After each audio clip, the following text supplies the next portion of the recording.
You're watching NFL Daily, and today's show is presented by Manscaped. Before I get into Mel Kiper's latest mock draft, breaking down his two trades, going from picks 1 to 32, I got a number 1 overall pick, and if you want to be the number 1 overall pick for your girl, then Manscaped is introducing, yes, look at these graphics down here, the Ultra Premium Collection. It's going to take care of you from your head all the way down to your toes. Go to manscaped.com/chat, 20% off, and free shipping. So what we're going to be doing here, y'all, is we're going to go picks through 1 all the way down to 32, breaking down Mel Kiper's latest mock. With the first overall pick, this is something that I have not seen before, so I like it a lot. Ikem Ekwonu, the offensive tackle from North Carolina State. Personally, for me, he's starting to turn into my number 2 offensive lineman. It's not the guy that I would go with number 1, but his upside is definitely there. Let's go to pick number 2 here for the Detroit Lions. It's Aidan Hutchinson, the defensive end out of Michigan. He's got that long and just the motor, the athletic ability, and for me, I'm not going to put him in the area of a TJ Watt, a JJ Watt, like none of the Watt brothers, but his work ethic and his want to be better makes me really like the pick here at number 2. At number 3, the Houston Texans are going to go with Evan Neal, the offensive tackle from Alabama. This is my number 1 left tackle in this year's draft, and personally, when you see all the rumors around Laramie Tunsil saying, hey man, I want the heck out of there, this pick does make a lot of sense. At number 4, it's Kyle Hamilton, the safety from Notre Dame. If you want to just talk about overall player prospects, Kyle Hamilton, if we can go look back 3-4 years from now and be like, who was the best player in the draft? It would not surprise me whatsoever if it's Hamilton. This dude is athletic. He can play safety. He can play line. He can do it all on the defensive side of the football. So if you're a Jets fan and this happens, you should be pretty damn happy. Now, I don't know about y'all. I love chat sports and I love what we do around here. Man, we are a big, old, happy family. And if you want to join the family, I want you to hit that subscribe button. I want you to turn on those notifications. That way you don't miss a thing. But if you just love the NFL draft, if you crave it, if you wake up in the morning and you start itching yourself like Tom does, or if he's like, I need more draft, then we are the channel for you. So subscribe, because we're going to have a lot of content the entire offseason. Let's go picks now, 5 through 8. Remember, the Giants, they have 2 picks here at 5 and 7. This one they got via from the Chicago Bears. At number 5, Kayvon Thibodeaux, the defensive end from Oregon. Personally, if you want to talk about overall upside, he might have the highest upside out of any defensive end. The Giants do need some edge rushers, and personally, their draft here that they got in this Mel Kiper mock, yeah, Giants fans, you're going to be feeling pretty damn good about it. Let's go to the Carolina Panthers at pick number 6. Charles Cross, already 3 offensive tackles off the board, the kid from Mississippi State. I've seen some people have him ranked at number 1. I've also seen some people like PFF had him ranked down in the 20s. Good player, but another dude that reminds me of extreme upside, but his floor is starting to scare me at least a little bit. Let's go to number 7 here. It's Devin Lloyd, the linebacker out of Utah. He is the best linebacker in this year's class. He is versatile. He can do it all. If you need somebody to cover a tight end down the seam, Devin Lloyd can do it. And if you're the New York Giants and you come out of this draft with Thibodeaux and Devin Lloyd, your defense, I promise you, is going to be better. Let's go pick number 8 here, the first corner off the board. And I've been a big fan of Ahmad Sauce Gardner for a very, very long time. Heck, I remember a year and a half ago, Tom Downey, he looked at me, he goes, there's a kid named Sauce Gardner. Remember his name because he's going to be special. And I really, truly believe that. I really liked what I saw this past season out of Terrell. I thought he stepped up. A.J. Terrell, that is, for the Falcons. If you have Gardner and Terrell, that's going to be a pretty solid young cornerback duo for the Atlanta Falcons. Now, before we get into pick number 9, it's the Denver Broncos. But guess what? Mel Kiper, he had a trade go down. So the Denver Broncos, they get the 13th pick from the Cleveland Browns. The Browns, they trade up to number 9. But Denver also gets the 3rd round pick, number 78 overall. So the next 4 picks, they end up looking like this. You got the Cleveland Browns, the Jets, the Commanders, still sounds weird, and then the Minnesota Vikings. The reason why the Cleveland Browns traded up, they wanted a number 1 receiver to try to fill those shoes for Odell Beckham Jr. Heck, you could even see somebody like Jarvis Landry end up leaving in the offseason. So they go out and get Drake London, the 6'5", 220-pound wide receiver from USC.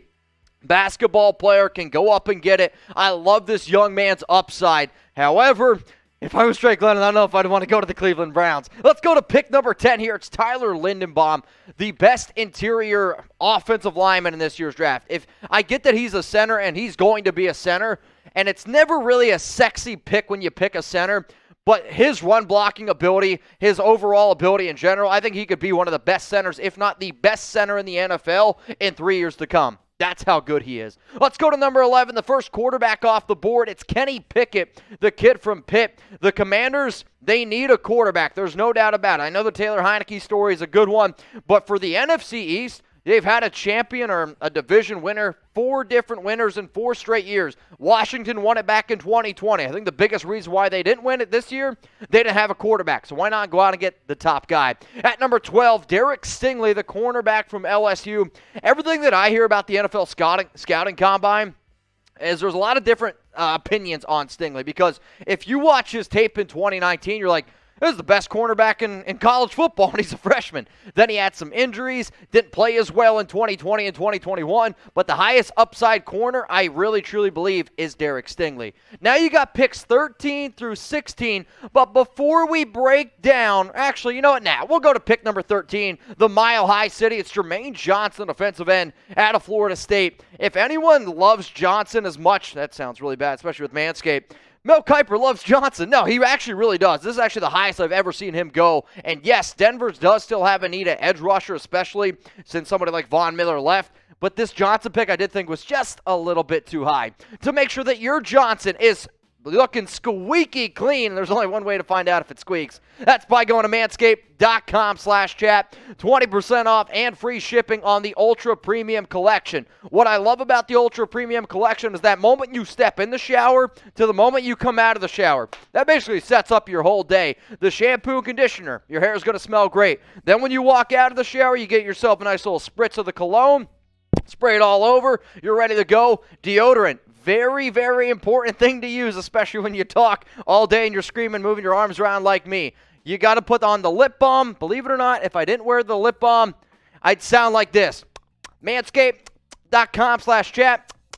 Yeah, people at Chat Sports know who I'm talking about. But 20% off, free shipping on all the best male grooming products out there. Please go ahead and try them out. I wouldn't trade them for a thing. Speaking of trades, let's go to the next trade here on Mel Kiper's mock. The New Orleans Saints, they traded up to pick number 14 with the Baltimore Ravens. Now, what the Saints end up getting is the 14th overall pick. Baltimore gets the 18th pick and then the 100th overall pick from Baltimore in the 3rd round. At pick number 14, the reason why the Saints ended up trading up here in this mock was to go ahead and get the wide receiver from Ohio State, Garrett Wilson. I love Chris Olave, but Garrett Wilson is my number 1 receiver if I was the New Orleans Saints. Why? I want to be able to pair somebody brilliantly with Michael Thomas, and I think Wilson is that type of dude. Like the pick here, though, I do not think I would have traded up if I was New Orleans. So what I want you guys to do, let's have a little bit of fun. Let's play a game here, right? I'll do my best Saw impression. Want to play a game?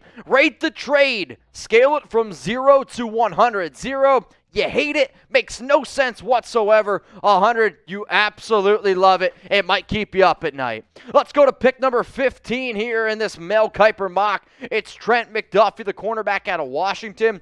There's starting to be a lot of people that really, really like McDuffie. I like him a lot, too. He's my 4th overall corner. I did think this was a little bit high, though. I've seen some other people say that he could be the first cornerback taken. Let's go to number 16.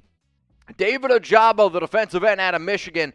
I really like this pick again for Philadelphia. I know some people are starting to fall off the Ojabo train, but personally, if you believe your coaching staff is up for the challenge, David Ojabo can be that dude. He is getting better and better. He just started playing football. So for the Eagles, 2 really good defensive players here. At pick number 17, the Los Angeles Chargers. Y'all are on the clock, and they're going to go with an edge rusher here from Georgia, Travon Walker. You're going to see a lot of really talented Georgia players go early on. Why? They had a hell of a defense. So for the Chargers, you need to try to get after Derek Carr. You got to try to get after Patrick Mahomes. Whoever the Denver Broncos end up getting at quarterback, you need to get somebody to get them and put them on their back. At pick number 18, remember the Baltimore Ravens, they traded back, and I love the value here of Trevor Penning, the offensive tackle from the University of Northern Iowa. The first offensive tackles that ended up going in the top 6, they're all going to play left tackle. I could see Trevor Penning playing right tackle, which is definitely going to be a major need for Baltimore, a team that wants to be able to run the football, a team that wants to have that physical mentality, and Penning, I'm telling you right now, at 6'7", 320 pounds, he's going to bring it. Let's go to pick number 19. It's Treylon Burks, the wide receiver from Arkansas. He's 6'3", 220 pounds. He's going to win on the inside in the NFL, and I know a lot of people are starting to freak out about, oh no, he's a slot receiver. Last time I checked, sometimes now in the NFL, you put some of your best players in the slot.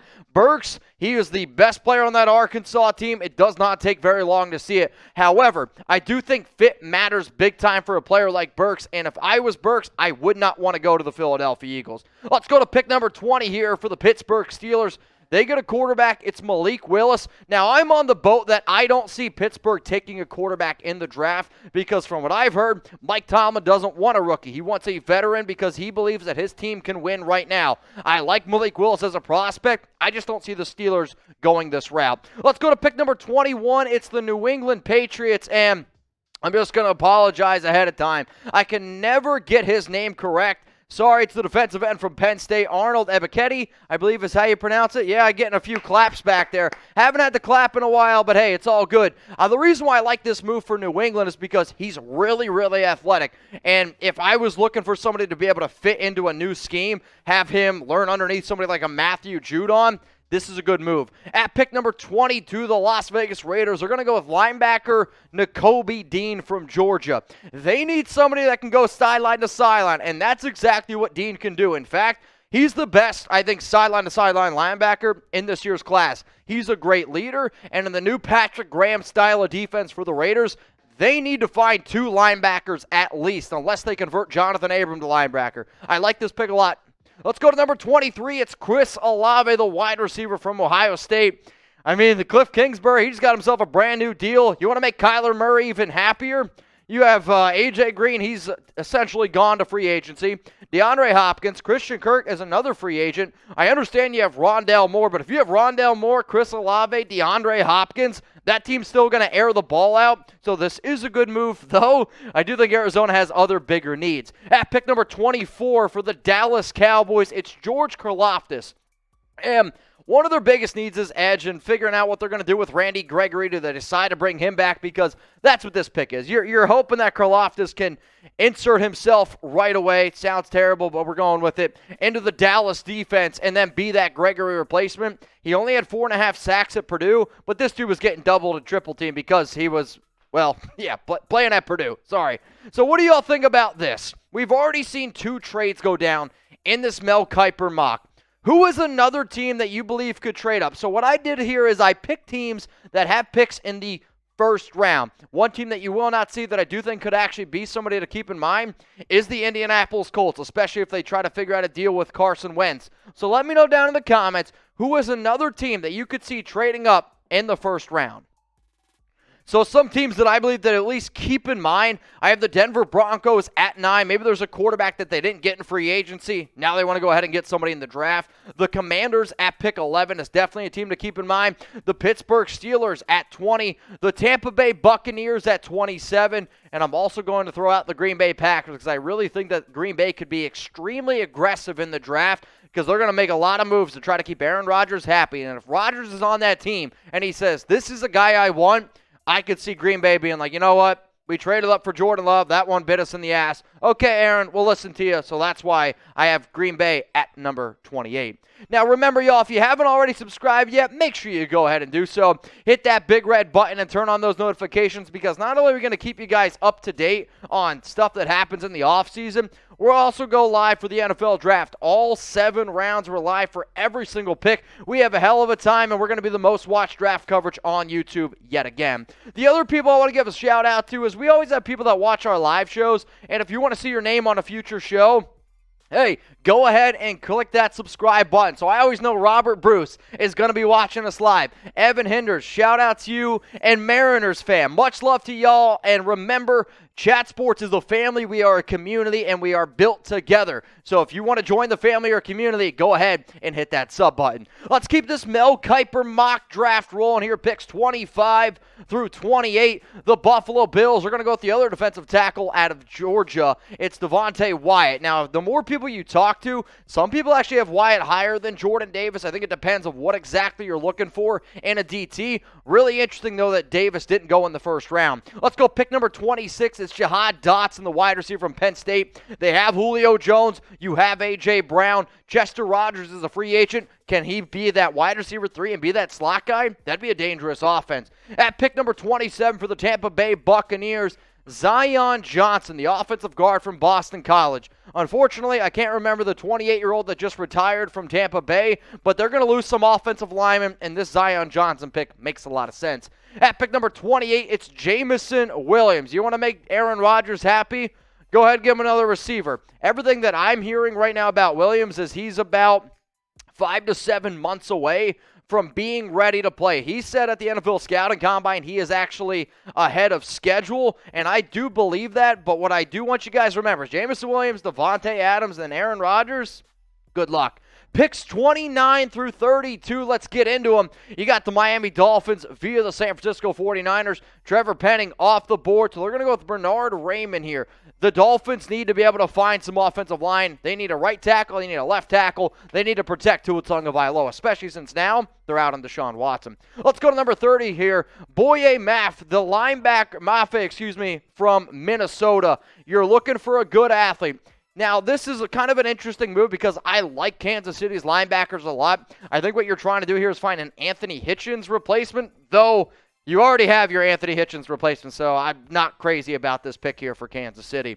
At pick number 31, it's Kyler Gordon, the other cornerback from Washington. Again, a guy that I like a lot. However, I'm not going to take Kyler Gordon over the Clemson cornerback Andrew Booth Jr.